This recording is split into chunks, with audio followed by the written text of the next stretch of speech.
Hi students, I would like to welcome all of you to today's class. So this is electrostatic potential and capacitance, JEE part 3. In this class, we are going to discuss about how to simplify a complex circuit by charge distribution method. Okay, well, let's start today's class. So find the equivalent capacitance between A and H. So first here look at this circuit. Actually here 12 identical capacitors. Those are connected in the form of a cuboid. Okay, 12 identical capacitors are connected in the form of cube.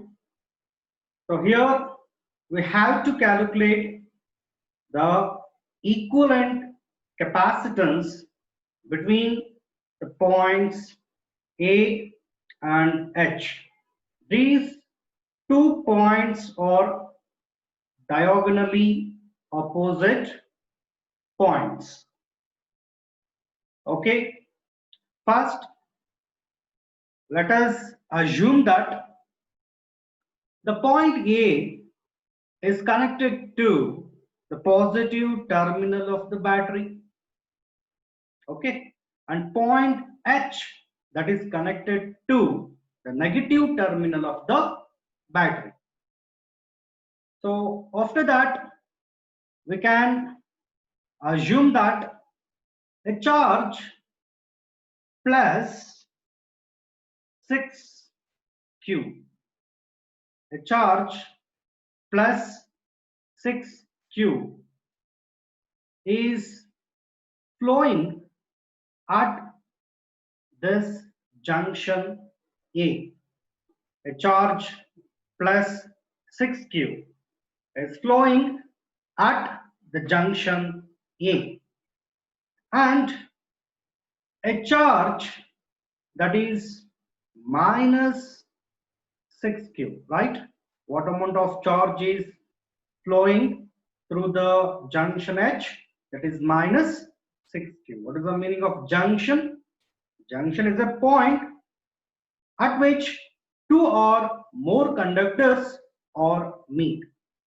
Junction, that is also called node. Node or junction, that is a point at which two or more than two conductors or meet. Okay, so here plus 6q charge that is flowing through this junction A. So what happens? Plus 6q that is equally divided into three parts, equally distributed into three parts, because here this branch, this is a branch of this circuit. Branch means that is a part of electrical network lies in between two junctions. Okay, so AB is a branch, AE is a branch, AD is a branch. Okay, so AB branch having capacity, that is C, AE branch having capacity C, AD branch having the capacity, that is C. That is why the charge plus 6q that is equally divided into three parts. So here, what is the charge on this plate? That is plus 2q, and this plate having charge that is minus 2q. So let us consider simply that is 2q. Okay, so the charge on this capacitor is 2q. What about the charge on this capacitor? So that is also 2q. Okay, and what is the charge on this capacitor? That is also 2q. So plus 6q, that is equally distributed into 3 parts. So after that, at junction E, so this plus 2q, again that is splits, divided into 2 parts. So what is the charge on this capacitor now? Plus 2q, that is equally distributed again into 2 parts. Now what is the charge on this capacitor? That is this plate having capacity plus q, this plate having capacity minus q. Simply that is taken as q. Okay, and so this capacitor having charge, that is q, right? And again at this junction, this 2q again splits into 2 parts.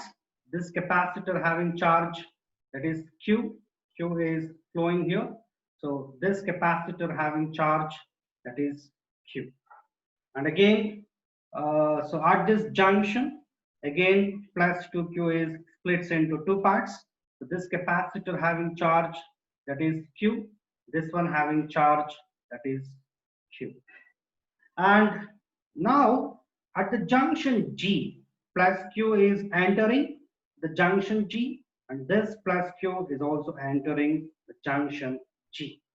Okay, so here what is the charge on this positively charged plate? So this is plus 2q, right? Charge is additive in nature. Q plus q, that is 2q. So, and this plate having the negative charge, that is minus 2q. So here minus 6q, that is equally distributed into 3 parts, right? So this plate having charge minus 2q, this plate having charge minus 2q, this plate having charge minus 2q.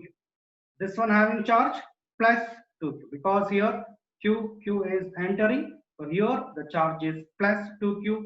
This one having charge is minus 2q. So let us consider the charge on this capacitor simply, that is 2q.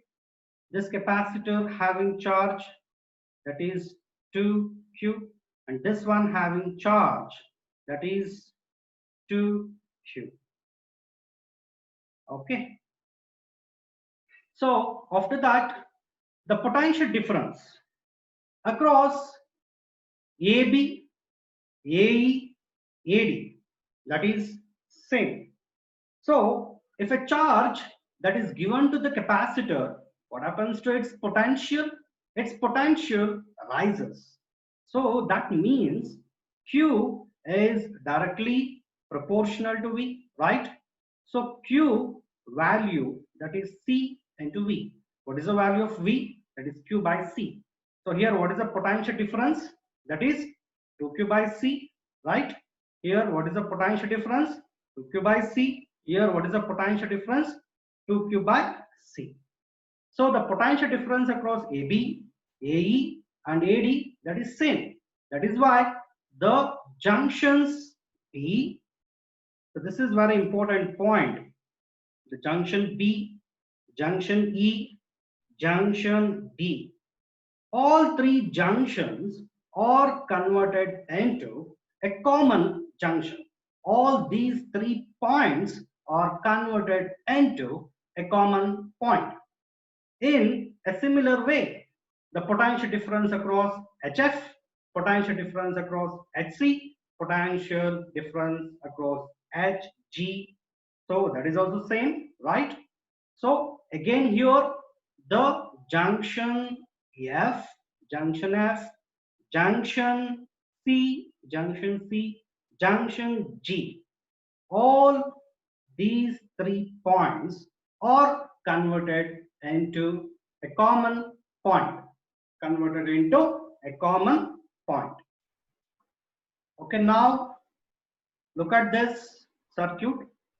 Actually this is the simplified form of this a complex circuit. This is the simplified form of this complex circuit.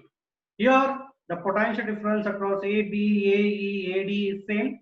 So that is why the points B, E, D, B, E, D, that is converted into a common point, common junction, and then the points F, C, and G. F, C, G.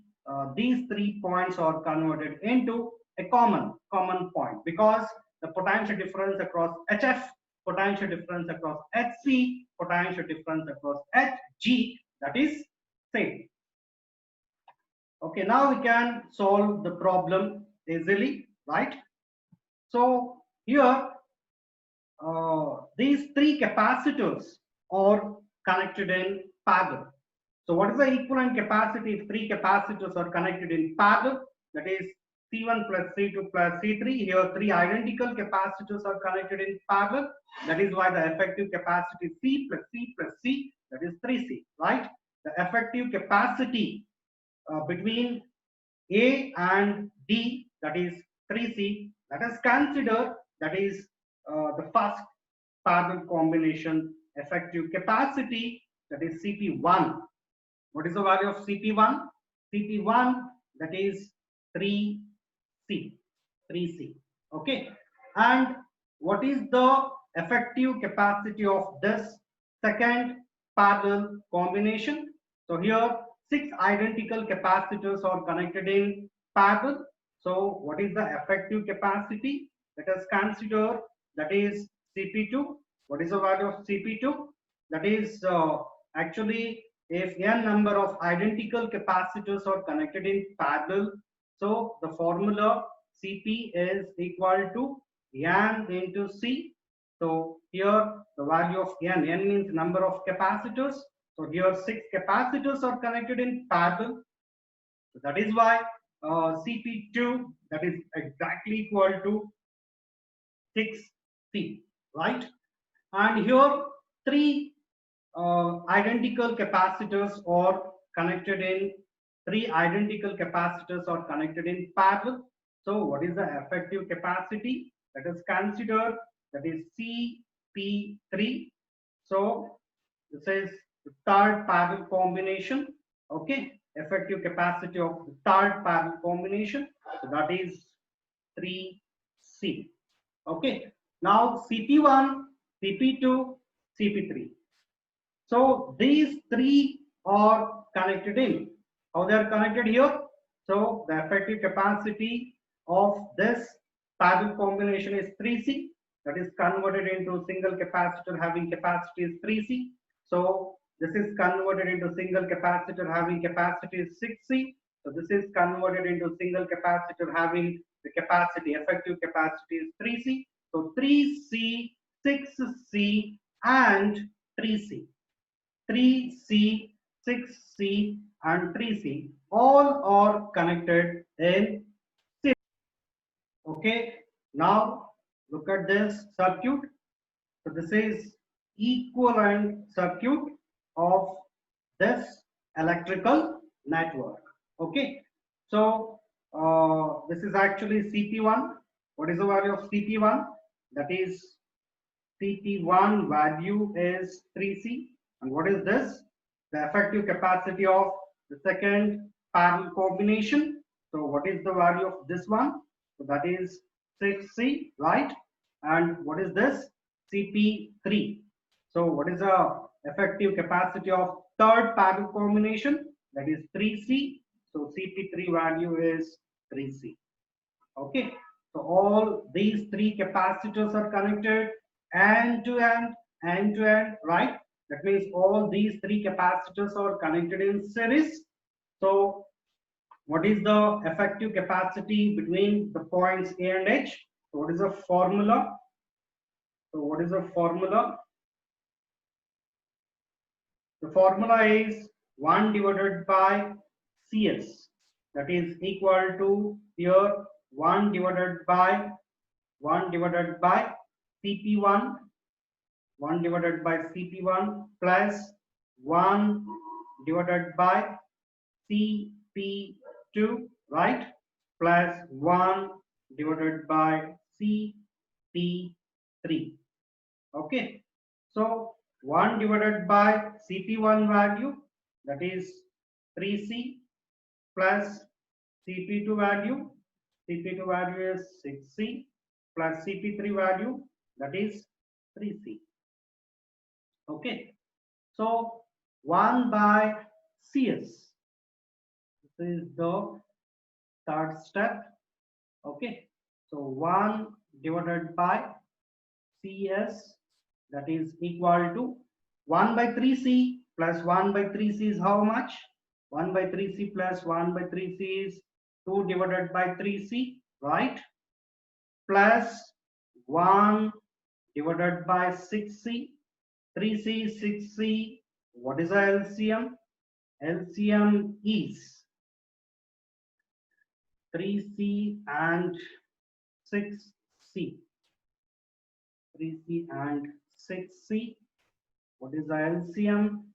LCM is 6C, right? So here, what is the value?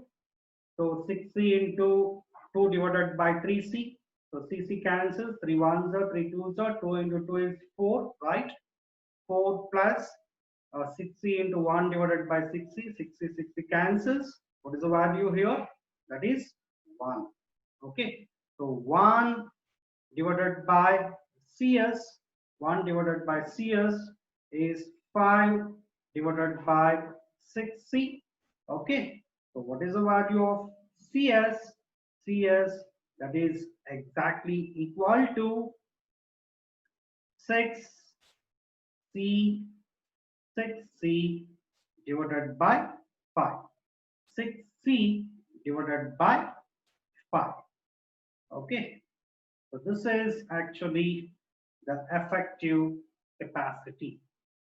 This is the effective capacity between the points A and H.